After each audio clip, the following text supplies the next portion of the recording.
Hi friends, welcome to Sham Institute and welcome to Sham Institute Daily Current Affairs. July 24, 2025 లో ఉన్నటువంటి current affairs ని discuss చేయడానికన్నా ముందు ఈ రోజు ఉన్నటువంటి కరెంట్ అఫైర్స్ హెడ్లైన్స్ మనం చూద్దామండి. ఇక్కడ మొదటి అంశం వచ్చేసి ఇక్కడ స్వచ్ఛమైన వాతావరణం మానవ హక్కుగా అంతర్జాతీయ న్యాయస్థానం ఒక చారిత్రక తీర్పునిచ్చింది. దానికి సంబంధించిన విశేషాలు చూద్దాం. లోకసభలో ప్రవేశపెట్టిన జాతీయ క్రీడల పాలన బిల్లు 2025 దానిపైన విశేషాలు చూద్దామండి. కేంద్ర క్రీడలు యువజనుల సర్వీసుల శాఖ మంత్రి మన్సుఖ్ మాండవీయ గారు జూలై 23, 2025 ఈ బిల్లును ప్రవేశపెట్టారు లోకసభలో. ఏ బిల్లు అండి అది? జాతీయ క్రీడల పాలన బిల్లు 2025 దానిపైన విశేషాలు చూద్దాం.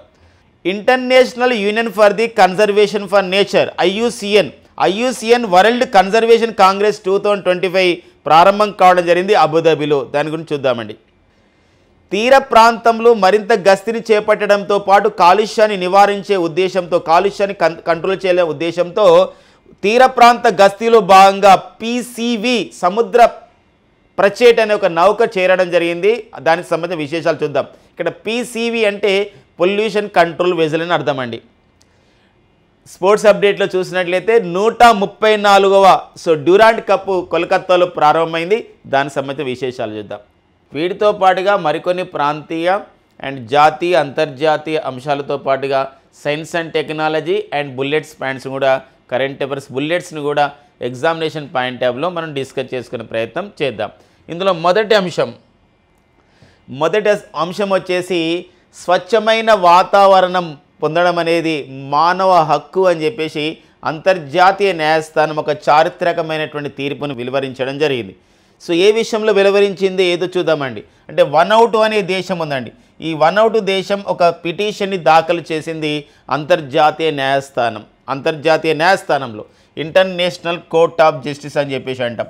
మరి ఇంటర్నేషనల్ కోర్ట్ ఆఫ్ జస్టిస్ అనేది ఎక్కడ కలదు అని చెప్పేసి అంటే ఎక్కడ ఉందండి? ఇంటర్నేషనల్ కోర్ట్ ఆఫ్ జస్టిస్ అనేది నెదర్లాండ్స్ దేశంలో ఉన్నటువంటి ది హేగ్ అనే నగరంలో ఉందండి. The Hague international court of justice located it the Hague in Netherlands. The Hague అనే ప్రాంతంలో ఈ యొక్క అంతర్జాతీయ న్యాయస్థానం ఉంది. అక్కడ ఈ యొక్క పిటిషన్ వేసింది, ఒక వ్యాజ్యం వేయడం జరిగింది. ఒక పిటిషన్ వేసింది వనౌట్ దేశం. ఎందుకోసం అంటే అభివృద్ధి చెందిన దేశాలు పారిశ్రామికంగా అభివృద్ధి చెందిన దేశాలు ఇండస్ట్రియల్లీ డెవలప్డ్ కంట్రీస్ అన్నీ కూడా ఇండస్ట్రీస్ ద్వారా ఏమవుతున్నాయంటే చాలా వేస్ట్ కాంపౌండ్స్ అంతా కూడా వేస్ట్ సబ్స్టెన్సెస్ అంతా కూడా ఒక వ్యర్థ పదార్థాలు అంతా కూడా ఏం చేస్తున్నాయంటే సముద్రంలో కలిపేస్తున్నాయి, లేదా వాతావరణం కలుపుతున్నాయి. ఇలా ఒక కాలుష్యానికి కారణమవుతున్నాయి. ఇలాంటి నేపథ్యంలో మీరు వాటి కట్టడి చేయండి. అంతేకాకుండా ఏవైతే పేద దేశాలు ఉన్నాయో ఏవైతే ఆ పూర్ కంట్రీస్ ఉన్నాయో ఆ పూర్ కంట్రీస్కి పేద దేశాలకి అది ఇబ్బందికరంగా అవుతుంది.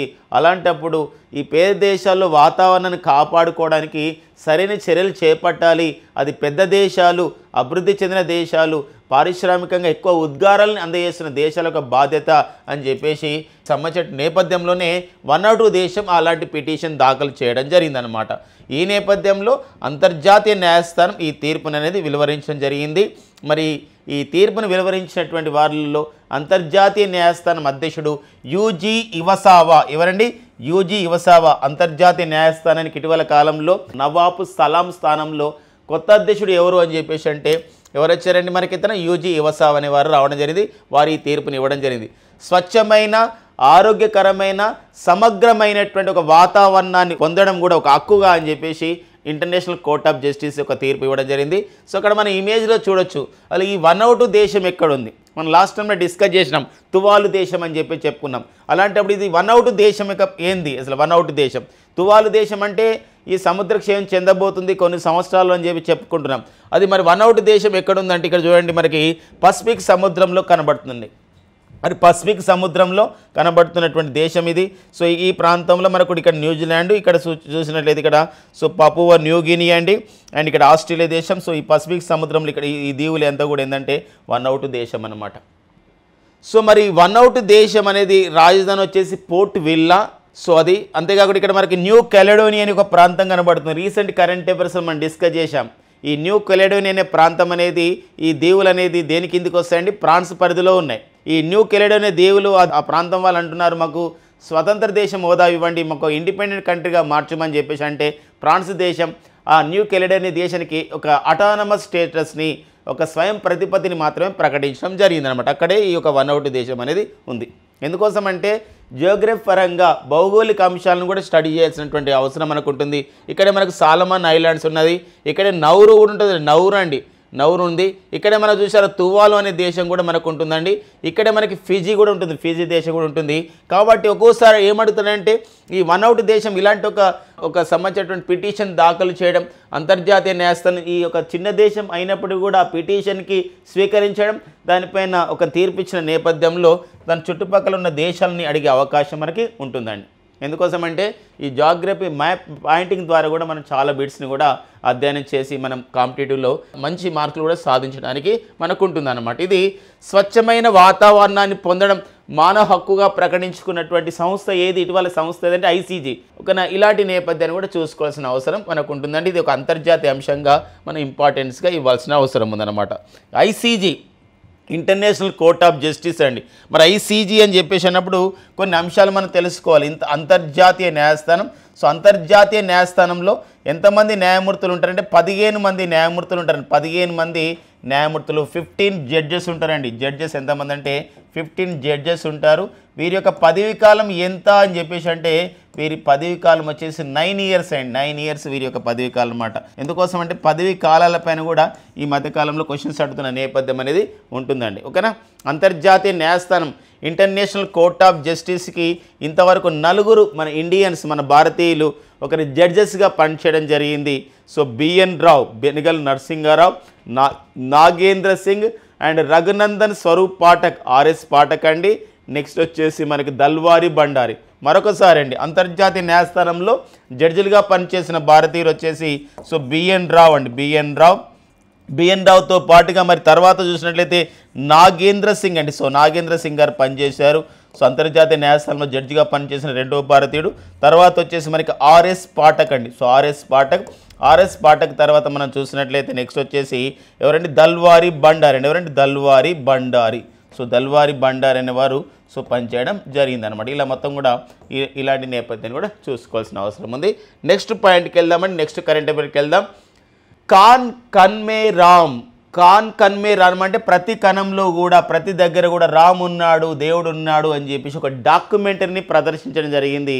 కేంద్ర సాంస్కృతిక పర్యాటక మంత్రిత్వ శాఖ వాళ్ళు ఏర్పాటు చేసినటువంటి కార్యక్రమంలో ఇదే ఏంటంటే కాన్ మే రామ్, ఒక డాక్యుమెంటరీ అని చెప్పేసి అంటాం.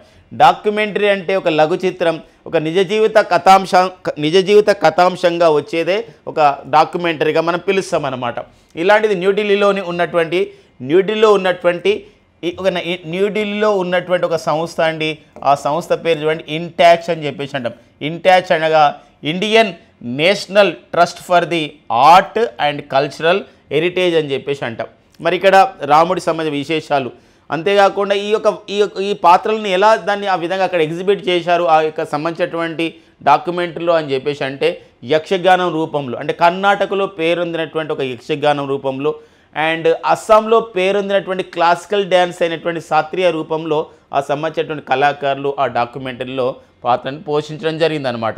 ఈ కార్యక్రమానికి కేంద్ర సాంస్కృతిక అండ్ పర్యాటక శాఖ మంత్రి, union minister for the cultural and heritage అయినటువంటి వారు ఎవరండి, గజేంద్ర సింగ్ షెకావత్ గారు ఈ కార్యక్రమానికి హాజరు కావడం జరిగింది. గతంలో గజేంద్ర సింగ్ షెకావత్ గారు కేంద్ర జలశక్తి శాఖ మంత్రిగా పనిచేశారు. ప్రజెంట్ అయితే వారు కేంద్ర సాంస్కృతిక పర్యాటక శాఖ మంత్రిగా పనిచేస్తున్నారు. మరి ప్రజెంట్ కేంద్ర జలశక్తి శాఖ మంత్రిగా ఎవరు పనిచేస్తున్నారంటే సిఆర్ పాటిల్ అనేవారు పనిచేస్తారు అనమాట. ఇది ఒక సంబంధించినటువంటి ఒక అంశంగా, ఒక జాతీయ అంశంగా మనం దీన్ని గుర్తుపెట్టుకోవాల్సిన అవసరం మనకు ఉంటుందన్నమాట. నెక్స్ట్ వచ్చేసి మనకి మరొక వార్త మనకు ఉందండి. సో ఉపరాష్ట్రపతి విషయం పైన ఎందుకోసం గత జూలై 21 అండి, జూలై 21, 2025 అనూహ్య పరిణామాలతో సో భారత ఉపరాష్ట్రపతి అయినటువంటి జగదీప్ ధన్ఖడ్ తన రాజీనామాని భారత రాష్ట్రపతి అయిన ద్రౌపది ముర్ముకి సబ్మిట్ చేయడం జరిగింది భారత రాజ్యాంగంలోని 67 క్లాస్ A ఆర్టికల్ ప్రకారం. ఇలాంటి నేపథ్యంలో రాష్ట్రపతి ద్రౌపది ముర్ము గారు జగదీప్ ధన్కడ్ యొక్క ఒక రాజీనామాని ఆమోదించడం జరిగింది. జూలై 22, 2025 ఆమోదించడం జరిగింది రాష్ట్రపతి ద్రౌపది ముర్ము గారు. ఇలాంటి నేపథ్యంలో అనూహ్య పరిణామాలతో రాజీనామా చేసినటువంటి అనారోగ్య కారణాలని చెప్తున్నారు. అనారోగ్య కారణాల ద్వారా రాజీనామా చేసినటువంటి మరి జగదీప్ ధన్కడ్ స్థానంలో మరి భారత ఉపరాష్ట్రపతి పదవి ఖాళైన నేపథ్యంలో సో మరి ఉపరాష్ట్రపతి యొక్క ఎన్నిక అనేది ఖచ్చితంగా కావాల్సిన అవసరం వచ్చింది. ఇలాంటి నేపథ్యంలో ఎలక్షన్ కమిషన్ ఆఫ్ ఇండియా కూడా సో మేము సిద్ధంగా ఉన్నాం ఉపరాష్ట్రపతి ఎన్నికలకి. భారత రాజ్యాంగంలోని మనకు 324 ఆర్టికల్ ప్రకారం భారత ఉపరాష్ట్రపతి పదవికి ఎన్నికలు నిర్వహించే బాధ్యత మాకుందని చెప్పేసి ఒక నోటిఫికేషన్ కూడా వాళ్ళు విడుదల చేయడం జరిగింది. ఈ క్రమంలో ఇప్పటివరకు ఉపరాష్ట్రపతి ఎన్నికలు జరిగాయి. ఇప్పుడు మన జగదీప్ ధన్కడ్ అయితే ఉపరాష్ట్ర పదవి చేపట్టినటువంటి ఎన్నవ వ్యక్తి అని చెప్పేసి అంటే 14వ వ్యక్తి అనమాట. ఇలాంటి నేపథ్యంలో ఉపరాష్ట్రపతి ఎన్నికలు గతంలో చూసినట్లయితే 4 సార్లు ఇక్కడ ఏకగ్రీవం కావడం జరిగింది. ఇందులో సర్వేపల్లి రాధాకృష్ణ గారు 2 సార్లు ఏకగ్రీవం అయ్యారు. జస్టిస్ హిదేతుల్లా గారు ఒకసారి అండ్ శంకర్ దయాళ శర్మ గారు ఒకసారి, మొత్తం కూడా 4 సార్లు ఏకగ్రీవం కావడం జరిగిందనమాట. మొన్న జూలై 21, 2025 రాజీనామా చేసినటువంటి ఉపరాష్ట్రపతి పదవికి రాజీనామా చేసినటువంటి జగదీప్ 2022లో మరి ఎవరిని ఓడించి ఉపరాష్ట్ర పదవిని సాధించారు, సంబంధించిన ఎన్నికలు గెలిచారంటే కాంగ్రెస్ నాయకురాలైనటువంటి మార్గరెట్ అల్వా, కాంగ్రెస్ నాయకులైనటువంటి మార్గరెట్ అల్వాని ఓడించి జగదీప్ ధన్కడ్ ఈ పదవిని చేపట్టడం జరిగిందనమాట. 2027 వరకు ఉండేది వీరి యొక్క సంవత్సరం పీరియడ్. కానీ అట్లా అనారోగ్య కారణంగా సో అతను ఏం చేయడం జరిగిందండి, సో రాజీనామా చేయడం జరిగింది. ఇలా ఒక స్టాక్ జీకే ఇన్ఫర్మేషన్గా అండ్ లేటెస్ట్ అప్డేట్స్గా మనం ఇది విషయాన్ని గమనించాలండి. ఇక నెక్స్ట్ వచ్చేసి ఒక సైన్స్ అండ్ టెక్నికల్ అప్డేట్ అండి. సో గత కొన్ని రోజుల నుండి కూడా ప్రతిరోజు ఒక సైన్స్ అండ్ టెక్నికల్ అప్డేట్లో భారత తీర ప్రాంత గస్తీ దళం కానివ్వండి, భారత నావికా దళంలో ఏదో ఒక యుద్ధ నౌక కానివ్వండి, జలంతర్గామి కానీ ఒక జాతికి అంకితం చేయబడుతున్న నేపథ్యం అన్నమాట. రీసెంట్గానే ఐఎన్ఎస్ అభయ్ని ఆ విధంగా చేయడం జరిగింది. ఐఎన్ఎస్ అజయ్ని చేశారు, ఐఎన్ఎస్ నిస్తార్ చేశారు, ఐఎన్ఎస్ తమల్ని కూడా మన భారత నావికా దళంలో చేర్చడం జరిగిందనమాట. భారత నావికా దళం మరింతగా ఈరోజు బలోపేతం కావడం జరుగుతుంది అని ఈ సందర్భంగా చెప్పొచ్చు. ఇలాంటి క్రమంలోనే సో మన భారతదేశం స్వదేశీయంగా అభివృద్ధి చేసినటువంటి, ఇండిజినస్గా అభివృద్ధి చేసినటువంటి పీసీవీ సముద్ర ప్రచేట్ ప్రారంభం కావడం జరిగింది, జాతికి అంకితం చేయడం జరిగింది. సో ఏంటి ఈ పీసీవీ అంటే ఏంటి అంటే పొల్యూషన్ కంట్రోల్ వెజల్ అనేది. పొల్యూషన్ కంట్రోల్ వెజల్ అంటే పొల్యూషన్ని అంటే ఇక సముద్ర జలాల్లో ఉన్నటువంటి పొల్యూషన్ ఏదైతే ఉంటుందో ఈ పొల్యూషన్ని కంట్రోల్ చేసే ఒక సంబంధించిన ఒక పడవగా, ఒక నౌకగా దీన్ని చెప్తున్నాం అనమాట. ఇది ఎవరు తయారు చేశారు ఇదంటే జిఎస్ఎల్ అనే సంస్థ. జిఎస్ఎల్ అంటే ఇక్కడ గోవా షిప్ యార్డ్ లిమిటెడ్ అని చెప్పేసి అంటామండి. ఏదండి గోవా షిప్ యార్డ్ లిమిటెడ్ వాళ్ళు దీన్ని అభివృద్ధి చేయడం జరిగిందనమాట. ఓకేనండి ఇది. సో మరి ఇలాంటి నేపథ్యంలో ఇది ఇండియన్ కోస్ట్ గార్డ్ అంటే ఇక్కడ భారత తీర ప్రాంత గస్తీ దళంలో ఇది చేరడం జరిగింది. మరి president Indian coast guard director జనరల్గా పనిచేస్తున్న వారు పరమేష్ శివమణి గారు ఇందులో పాల్గొనడం జరిగింది. దీని యొక్క ప్రధాన బాధ్యత ఏముంటుంది, ఈ పీసీవీ సముద్ర ప్రచేట్ అనే యొక్క నౌక యొక్క ప్రధాన బాధ్యత ఏంటంటే ఎక్స్క్లూజివ్ ఎకనామిక్ జోన్ పరిధిలో ఈఈజెడ్ అని చెప్పేసి అండి అలాంటి ప్రాంతాల్లో ఇది పనిచేస్తుంది. సముద్ర భద్రతను కాపాడంతో పాటు పొల్యూషన్ని ఆ విధంగా కంట్రోల్ చేసే బాధ్యతను తీసుకుంటుంది. సో మరి what is exclusive economic zone, మరి ఎక్స్క్లూజివ్ ఎకనామిక్ జోన్ అనేది ఏంటి అని చెప్పేసి అంటే ఇక్కడ సో మనకి UN clause, United Nations convention of the law of seas అనే ఒక ఒప్పందం వచ్చింది 1982. సో 1982లో వచ్చినటువంటి United Nations convention of the law of the seas అని చెప్పేసి అంటే 1982 దాని ప్రకారం ప్రతి దేశానికి కూడా ఒక టెరిటోరియల్ సీ, ఒక ప్రాదేశిక జలాల ప్రాంతం ఉంటుంది కొన్ని నాటికల్ మైల్స్ వరకు. అంతేకాకుండా సో ఎక్స్క్లూజివ్ ఎకనామిక్ జోన్స్ ఉంటుంది, ఐసీస్ అని చెప్పేసి అంటాం. ఇది ఒక సంబంధించినటువంటి ఒక ఒప్పందం అండి. ఇలాంటి నేపథ్యంలో సీబెడ్ అథారిటీ అనేది కూడా ఏర్పాటు చేయడం జరిగిందనమాట. ఇలాంటి నేపథ్యంలో ఒక ఇమేజ్లు మనం చూడొచ్చు. సో ఇక్కడ మన భారతదేశం చూసినట్లయితే 12 నాటికల్ మైల్స్ మనకు ఉంటుందండి, అది ఫ్రమ్ ది బేస్ లైన్ నుంచి అని. అయితే ఇక్కడ ఏంటంటే ఎక్స్క్లూజివ్ ఎకనామిక్ జోన్ అంటే ఏంటంటే up to 200 nautical miles from the base line, అంటే up to 200 nautical miles from the base line వరకు ఇది పనిచేస్తుంది అనమాట. ఇంతవరకు అంటే సముద్ర జలాల్లో ఈ యొక్క సంబంధించినటువంటిది ఈ యొక్క పీసీవీ సముద్ర ప్రచేట్ అని చెప్పేసి ఒక ఈ నౌక అనేది సో ఇక్కడ ఎక్స్క్లూజివ్ ఎకనామిక్ జోన్ వరకు కూడా మొత్తం పనిచేసే బాధ్యతని తీసుకోవడం జరుగుతుంది అని గమనించండి. ఓకేనండి, ఇది ఈజెడ్ అని చెప్పేసి అంటే జోన్ అంటే ఏంటంటే అక్కడ అంతవరకు మనం మన యొక్క సంబంధించిన సముద్ర జలాల్లో మనం ఆ పొల్యూషన్ పైన కంట్రోల్ చేసే బాధ్యతని ఆ విధంగా చూసుకుంటుంది ఏదండి పీసీవీ సముద్ర ప్రచేట్ అని చెప్పి సముద్ర ప్రచేట్ అండి వెరీ వెరీ ఇంపార్టెంట్. ఎందుకోసం అంటే పొల్యూషన్ ఎన్విరాన్మెంట్ ఇలాంటి అంశాలపైన మనకు ఖచ్చితంగా క్వశ్చన్స్ వస్తున్న నేపథ్యం కాబట్టి అడుగుతాడు. ఒక్కోసారి ఇటీవల కాలంలో జూలై చివరి వారం 2025లో గోవా షిప్ యార్డ్ లిమిటెడ్ వాళ్ళు ఒక స్వదేశంగా అభివృద్ధి చేసినటువంటి ఏ యొక్క కాలుష్య నియంత్రణ ఒక యుద్ధ నౌకని ఒక నౌకని ఇండియన్ కోస్ట్ గార్డ్లో ప్రవేశపెట్టడం జరిగిందంటే దాని పేరు ఏం పేరండి పీసీవీ సముద్ర ప్రచేట్.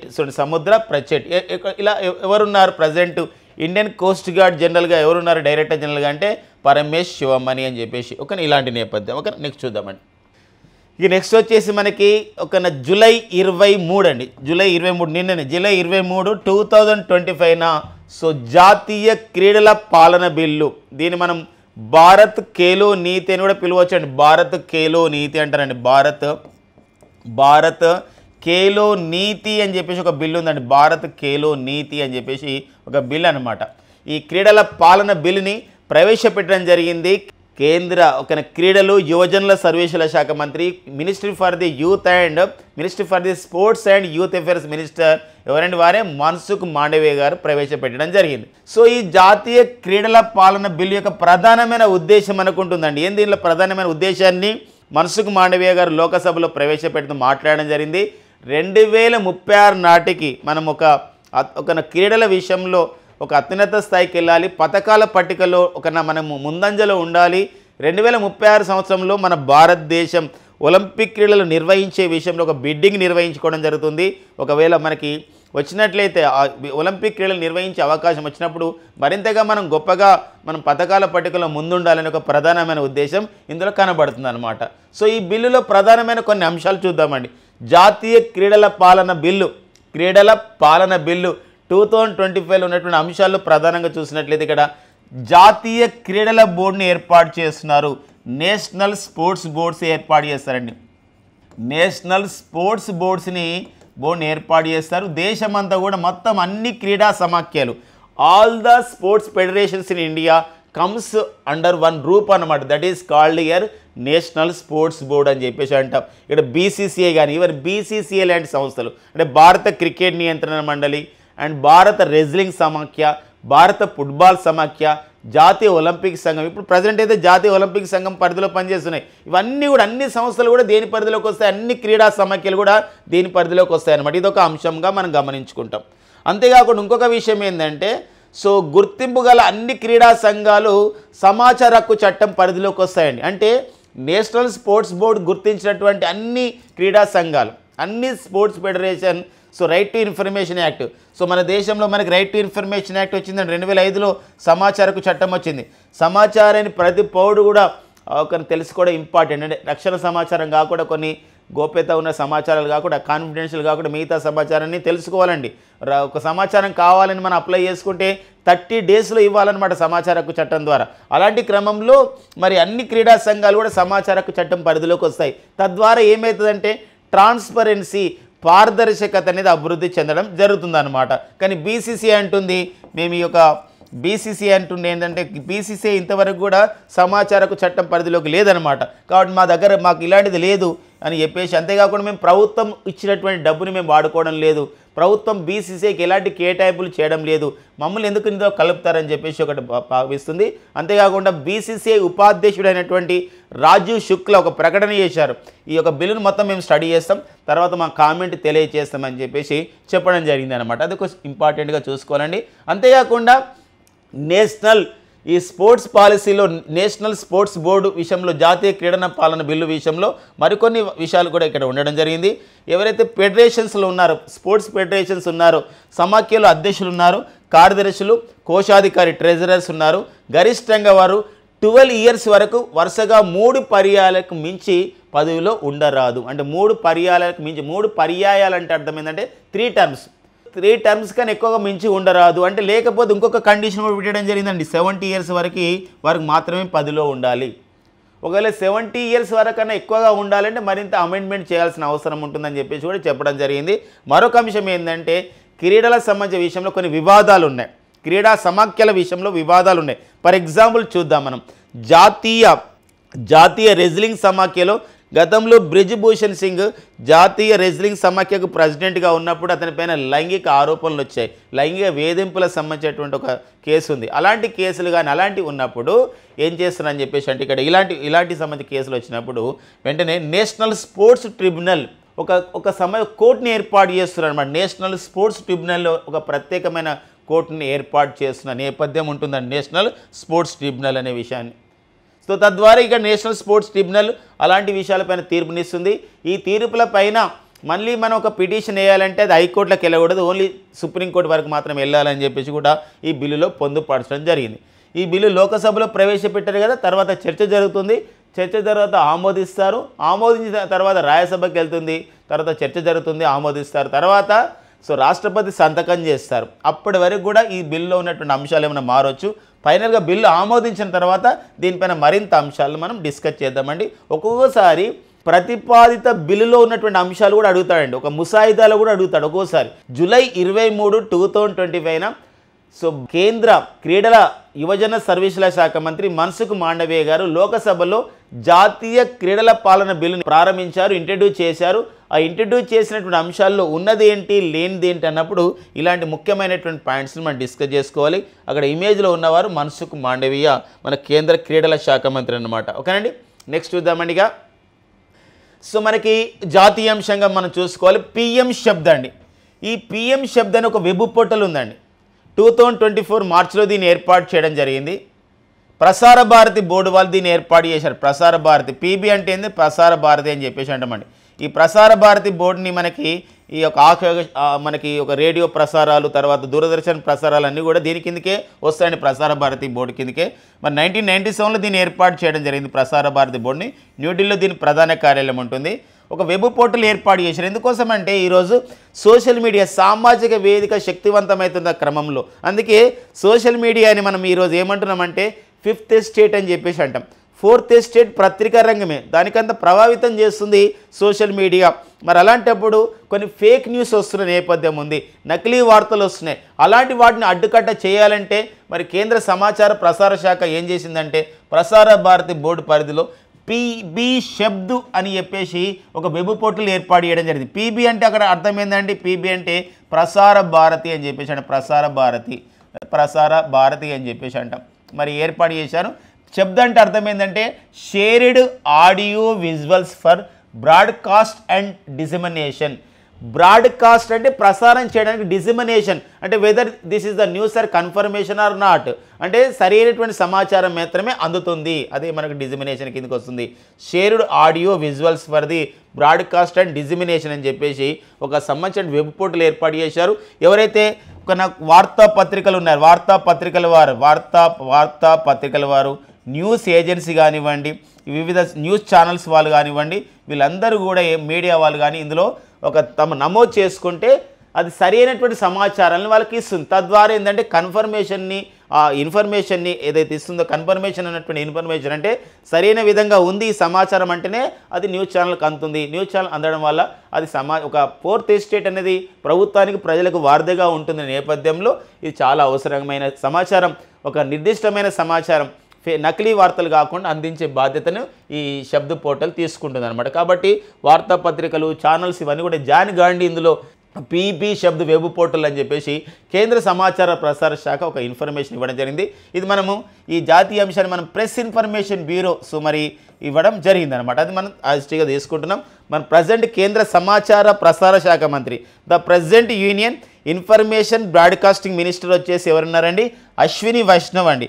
అశ్విని వైష్ణవ్ గారు కేంద్ర రైల్వే శాఖ మంత్రి కూడా వీరే ఉన్నారు, అశ్విని వైష్ణవ్. అయితే ప్రజెంట్ యూనియన్ మనకి ఇన్ఫర్మేషన్ బ్రాడ్కాస్టింగ్ సెక్రటరీ, కేంద్ర సమాచార ప్రసార శాఖ కార్యదర్శి వచ్చేసి మన తెలుగువారు అయినటువంటి సంజయ్ జార్జ్ అండి. ఒక్కోసారి సెక్రటరీస్ పైన కూడా మనకు అడుగుతున్న నేపథ్యాన్ని మనం చూసుకోవాల్సిన అవసరం ఉంటుంది. ఇప్పుడు కేంద్ర రక్షణ శాఖ కార్యదర్శి, లాస్ట్ టైం మన ఎగ్జామ్లో బిట్ వచ్చింది ఏదంటే రాజేష్ కుమార్ సింగ్.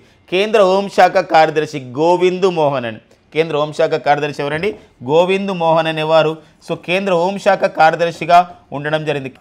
ఓకేనా. కేంద్ర రక్షణ శాఖ కార్యదర్శి అని చెప్పేసి అంటే రాజేష్ కుమార్ సింగ్ అండి, రాజేష్ కుమార్ సింగ్. కేంద్ర ఒక విదేశాంగ కార్యదర్శి యూనియన్ ఫారిన్ సెక్రటరీ ఎవరండి?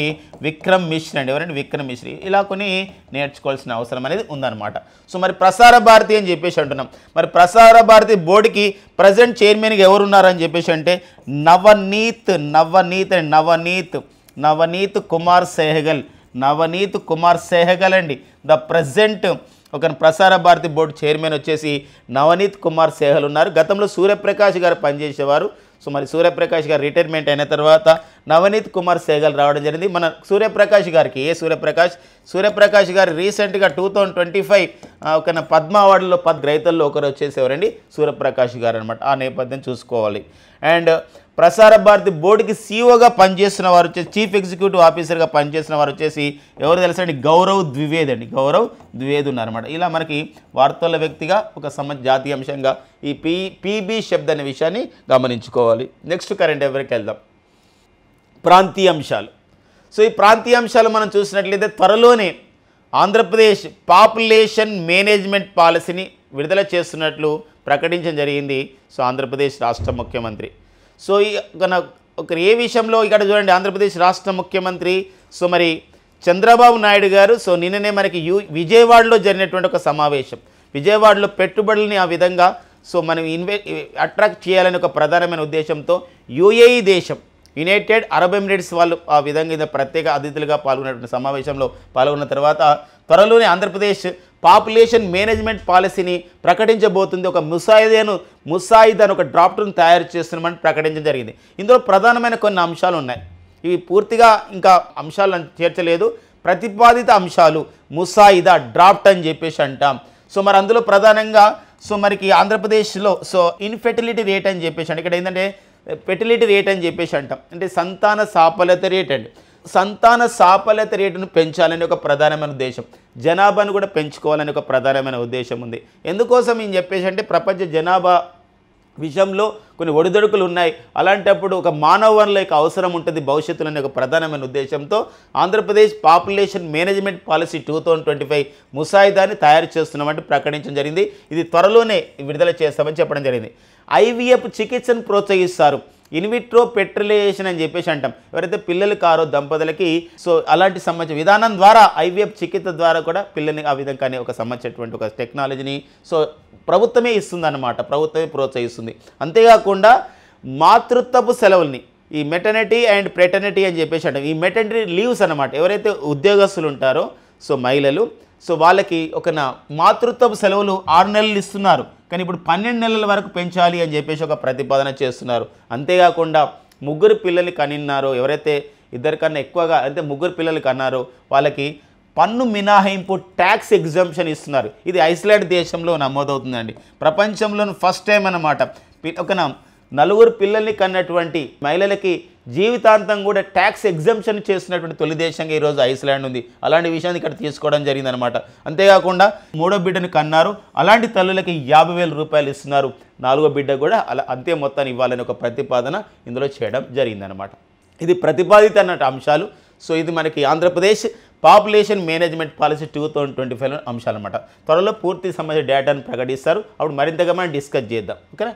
సో ఇది ప్రాంతీయ అంశంగా చూసుకోవాలండి. ఇక నెక్స్ట్ వచ్చేసి నివేదికలండి. నివేదికలు ఇండెక్సెస్ సూచీల పైన. సో మనకి ఇక్కడ ఏంటంటే ట్రావెల్ లీజర్ 2 సంస్థలు ఉన్నాయండి. ట్రావెల్ ప్లస్ లీజర్ అని చెప్పేసి ఒక మ్యాగజిన్ అనమాట. ఇది ఒక సంబంధించిన ఒక మ్యాగజిన్. ఇది ఏం చేసిందంటే ఒక సంబంధించిన రిపోర్ట్ ఇచ్చింది. వరల్డ్ బెస్ట్ ఎయిర్పోర్ట్స్ ఏంటి, వరల్డ్ బెస్ట్ ఎయిర్పోర్ట్స్ అని చెప్పి వరల్డ్ బెస్ట్ అవార్డు అనమాట. ఏంటి వరల్డ్ బెస్ట్ అవార్డు? ఎందులో వరల్డ్ బెస్ట్ అవార్డ్స్ ఇది ఎయిర్పోర్ట్స్ అంటే ప్రయాణికులకు సౌకర్యాలు కల్పించడం కానివ్వండి, సరైన సమయంలో అక్కడ సరైనటువంటి చర్యలు ఏమైనా చేపట్టడం కానివ్వండి, ఇవన్నీ ఎయిర్పోర్ట్స్లో ఉంటాయి అన్నమాట. అన్నీ కూడా మినిమం ఎమ్యూనిటీస్ని ప్రొవైడ్ చేయడం కానీ, మంచి పార్కింగ్ సౌకర్యం ఉండడం కానివ్వండి విమానాశ్రయాల్లో, ఇవన్నీ చూసుకొని ప్రపంచంలో టాప్ 10 అంతర్జాతీయ విమానాశ్రయాలను ప్రకటించడం జరిగింది. ఈ టాప్ 10లో ఫస్ట్ టైం అన్నమాట మన భారతదేశం చెందిన సంబంధించినటువంటి ఎయిర్పోర్టు టాప్ 10లో నిలిచింది. మొదటిదైతే మనకి తుర్కీలో ఉన్నటువంటి తుర్కీ దేశంలో ఉన్నటువంటి ఒకప్పుడు టర్కీ అనేవాళ్ళం, తుర్కీ దేశంలో ఉన్నటువంటి ఇస్తాంబుల్ విమానాశ్రయం మొదటి స్థానంలో ఉంది. ఈ యొక్క travel plus leisure world best అవార్డ్స్లలో ఎయిర్పోర్ట్ అవార్డులలో.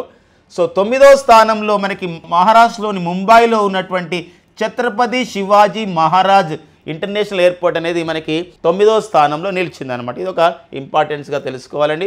ఒక్కోసారి ఇలా నివేదికల పైన కూడా అడుగుతున్న క్వశ్చన్స్, ఇండెక్సెస్ పైన అడుగుతున్నాడు. నిన్న కూడా మనం డిస్కస్ చేశాం ఎర్లీ పాస్పోర్ట్ ఇండెక్స్ని. అలాంటి మనకి శక్తివంతమైన పాస్పోర్ట్ విషయంలో ఇది కూడా ఆ point important.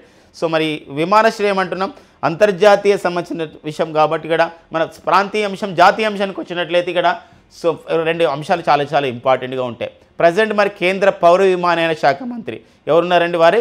So Kinjarapu Rammohan Naidu గారు ఉన్నారు. మరొక విషయం ఏంటంటే ఇక్కడ ఆంధ్రప్రదేశ్ రాష్ట్రంలో అతిపెద్ద గ్రీన్ ఫీల్డ్ ఎయిర్పోర్ట్ని భోగాపురం వద్ద నిర్మిస్తున్నారు, అదొక అంశం. దాంతోపాటుగా మన భారతదేశంలో పౌర విమానయానాన్ని సివిల్ ఏవియేషన్ అందరికీ అందుబాటులోకి తీసుకురావడానికి కేంద్ర ప్రభుత్వం ప్రారంభించిన కార్యక్రమం వచ్చేసి ఏంటండి ఉడాన్ ఆర్సిఎస్, అంటే ఉడే దేశ్ కా ఆమ్ నాగరిక్ రీజనల్ కనెక్టివిటీ స్కీమ్ అని చెప్పేసి అంటే ఉడే దేశ్ కా అంటే 2016లో ప్రారంభించారు. ఇది ఉడే దేశ్ కా ఆమ్ నాగరిక్, ఉడే దేశ్ కా ఆమ్ నాగరిక్ and RCS regional connectivity scheme అని చెప్పేసి అంటామండి. రీజనల్ కనెక్టివిటీ స్కీమ్ అని చెప్పేసి ఒక కార్యక్రమం అనేది ఒక్కోసారి అడుగుతాడు. ఏంటంటే సో ఉడాన్ ఆర్సిఎస్ ఏ సంబంధించిన కార్యక్రమం అంటే పౌర విమానాన్ని పెంపొందించే కార్యక్రమం అన్నమాట. ఓకేనా, నెక్స్ట్ చూద్దాం. సో స్పోర్ట్స్ అప్డేట్ అండి. సో ప్రాచీనమైనటువంటి ఒక ఫుట్బాల్ టోర్నమెంట్ అండి ఇది. సో మనకి ఒక ఏన్షియంట్ అంటే పురాతనమైనదని చెప్పొచ్చు, రియల్ చెప్పాలి. అది 134 ఎడిషన్ అంటే మీరు అర్థం చేసుకోండి. అది ఫుట్బాల్ కప్. ఏ కప్ అండి? డ్యూరాండ్ కప్ అండి, డ్యూరాండ్ కప్. సో మరి ఒక నెల రోజుల పాటు నిర్వహించబోతున్నారు. ఇప్పుడు ఎక్కడ నిర్వహిస్తున్నారంటే 5 రాష్ట్రాలు 6 ప్రాంతాల్లో నిర్వహిస్తున్నారండి. 6 ప్రాంతాలు అంటే 6 స్టేడియాల్లో. సో ప్రారంభ అండ్ ముగింపు మ్యాచ్లు అనేది ఎక్కడ నిర్వహించబోతున్నారు అంటే కోల్కతాలో నిర్వహించబోతున్నారు. ఈ డ్యూరాండ్ కప్ ఇది 134 ఎడిషన్. మనకు ఫైనల్ రిజల్ట్ అనేది ఆగస్టులో వస్తుంది, చివరి వారంలో. సో ఇది 1888లో ప్రారంభించినటువంటి ఫుట్బాల్ టోర్నమెంట్ అండి, ఫుట్బాల్ టోర్నమెంట్. సో గుర్తుపెట్టుకోండి. సో పురాతనమైన ఫుట్బాల్ టోర్నమెంట్ ఏంది మన దేశంలో అంటే డ్యూరాండ్ కప్ అని గుర్తుపెట్టుకోండి. ప్రపంచంలో అత్యున్నతమైన ఒక టోర్నమెంట్ ఏంది ఫుట్బాల్ విషయంలో అంటే పిపా కప్ అండి, పిపా కప్ అంటాం. లేకపోతే దీనికి మరొక పేరు వచ్చేసి సాకర్ కప్ అని చెప్పేసి అంటాం. ఇదని సాకర్ కప్ అంటాం. సో ఆ విషయం గమనించండి. సో ఒక డ్యూరాండ్ కప్ అనేది ఏ క్రీడకు సంబంధించిందని ఫుట్బాల్ కప్, అది ప్రారంభమైంది కాబట్టి దానిపైన విశేషాలు డిస్కస్ చేసాం.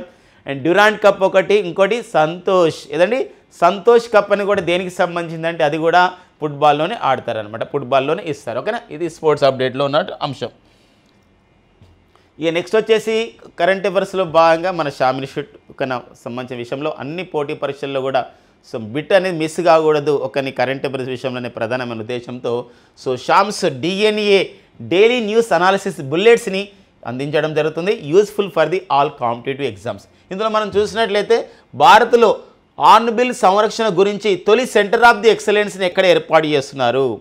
India's first of its kind centre of the excellence in the hornbill ఒక కన్జర్వేషన్ అని చెప్పేసి అంటే దట్ ఈజ్ ఇన్ తమిళనాడులో ఏర్పాటు చేస్తున్నారు. తమిళనాడులో ఎక్కడ ఏర్పాటు చేస్తారంటే అన్నమలై టైగర్ రిజర్వ్, కోయంబత్తూరు దగ్గర ఉన్నటువంటి అన్నమలై టైగర్ రిజర్వ్లో ఏర్పాటు చేస్తున్నారు. మనం చాలా గుర్తుపెట్టుకోండి. ఎందుకని గుర్తుపెట్టుకోవాలంటే హార్న్బిల్ బర్డ్స్ ఫెస్టివల్ అంటే నాగాలాండ్లో నిర్వహిస్తున్నారు. హార్న్బిల్ ఫెస్టివల్ అంటే అది అరుణాచల్ ప్రదేశ్లో నిర్వహిస్తున్నారు. జనరల్గా ఈశాన్య రాష్ట్రాలను పోతుంది హార్న్బిల్ అంటే, కానీ ఇక్కడ హార్న్బిల్ ఈశాన్య రాష్ట్రాల్లో కాదు. హార్న్బిల్ సంరక్షణ కేంద్రం అనేది అంటే హార్న్బిల్ ఫెస్టివల్స్ అనేది ఈశాన్య రాష్ట్రాల్లో ఉండొచ్చు, బట్ హార్న్బిల్ సంరక్షణ కేంద్రం మాత్రం హార్న్బిల్ కన్జర్వేషన్ సెంటర్ మాత్రం ఎక్కడ సెటప్ చేస్తారండి? అది తమిళనాడులో సెటప్ చేయడం జరుగుతుంది. అండ్ నెక్స్ట్ వచ్చేసి జాతీయ ప్రసార దినోత్సవం అండి, నేషనల్ బ్రాడ్కాస్టింగ్ డే అని చెప్పేసి అంటాం. ఏ రోజు నిర్వహిస్తాం ప్రతి సంవత్సరం అంటే జూలై 23 నిర్వహిస్తాం. సో ముంబైలో అంటే అప్పుడు బొంబాయిలో ఈ యొక్క సంబంధించినటువంటి రేడియో ప్రసారాలు ప్రారంభమైన గుర్తుగా ప్రతి సంవత్సరం కూడా జూలై 23ని జాతీయ ప్రసార దినోత్సవం జరుపుకుంటాం. అండ్ నెక్స్ట్ వచ్చేసి మనకి రామ్ మాధవ్, మన తెలుగు వారే, మరి బీజేపీ భారతీయ జనతా పార్టీలో ఉన్నారు, జనరల్ సెక్రటరీగా. వారు ఒక పుస్తకం రాశారండి, the new world 21st century global order and India అనే పుస్తకాన్ని రచించారు. సో రచించిన వారు రామ్ మాధవ్ గారు. సో మరి రూపా పబ్లికేషన్స్ వాళ్ళు దీన్ని విడుదల చేయడం జరిగింది.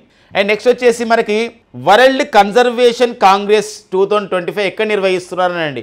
ఇది ఎవరు నిర్వహిస్తారంటే IUCN అండి, IUCN అనగా international union for the conservation of the nature అని చెప్పేసి అంటాం.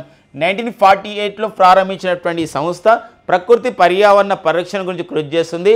ఇలాంటి సదస్సు 2025 సంవత్సరానికి సంబంధించిన సదస్సు IUCN వరల్డ్ కన్జర్వేషన్ కాంగ్రెస్ 2025 ఎక్కడ నిర్వహిస్తున్నారంటే అక్కడ UAEలోని అబుదాబిలో నిర్వహిస్తున్నారు. సో ఇది మనకు ఒక అంతర్జాతీయ సదస్సుగా పర్యావరణ అంశంగా చూసుకోండి. వ్యర్థాల తొలగింపుకి 14473 అనే ఒక హెల్ప్ లైన్ ప్రారంభించినటువంటి రాష్ట్రం ఏదంటే ఉత్తరప్రదేశ్ రాష్ట్రం. ఇది దేశమంతా కూడా రాబోతుంది. అంటే వేస్ట్ పిక్కర్స్ అని చెప్పేసి అంటే వ్యర్థ పదార్థాలు ఉంటాయో మనం ఆ నెంబర్కి ఫోన్ చేస్తే వాళ్ళు వచ్చేసి ఏం చేస్తారంటే తీసుకొని వెళ్ళిపోతారు వాహనాల్లో. అలాంటిది సంబంధించిన విషయం అనమాట. ఇది ఒక శానిటేషన్ విషయంలో ఒక గొప్ప మార్పు కారణం కాబోతుంది. ఇది 14473 అనే హెల్ప్ లైన్ నెంబర్ని ప్రారంభించిన తొలి రాష్ట్రం ఉత్తరప్రదేశ్. లక్నోలో ప్రారంభించారు. ఇది దేశవ్యాప్తంగా ఇది స్ప్రెడ్ చేయబోతున్నారు. ఎవరు స్టార్ట్ చేశారంటే ఈ కార్యక్రమాన్ని కేంద్ర సామాజిక న్యాయం సాధికారత మంత్రిత్వ శాఖ ఈ కార్యక్రమాన్ని ప్రారంభిస్తుంది. సో ఎందుకోసం ప్రారంభించిందంటే ఇక్కడ నమస్తే అనే కార్యక్రమం ఉందండి. నమస్తే మనం ఫస్ట్ టైం ఈ సందర్భంగా నమస్తే డే నిర్వహించుకోవడం జరిగింది. ఏంటి నమస్తే డే జూలై 16 నిర్వహించారు. ఏంటి నమస్తే అంటే నమస్తే కార్యక్రమం ఎవరికి ఉద్దేశించిందంటే ఈ పారిశుద్ధ కార్మికులకు ఉద్దేశించింది. పారిశుద్ధ కార్మికులు ఒక పారిశుద్ధం చేసే క్రమంలో అనారోగ్యానికి గురవుతున్నారు. అలాంటి క్రమంలో పారిశుద్ధ కార్మికులకి ఈ పారిశుద్ధ నిర్వహణకి యంత్రాలు సమకూర్చుకోవాలనే ప్రధానమైన ఉద్దేశంతో ఈ నమస్తే అనే స్కీమ్ వచ్చిందనమాట. National action for the mechanised and sanitation eco system అని చెప్పేసి అంటామండి.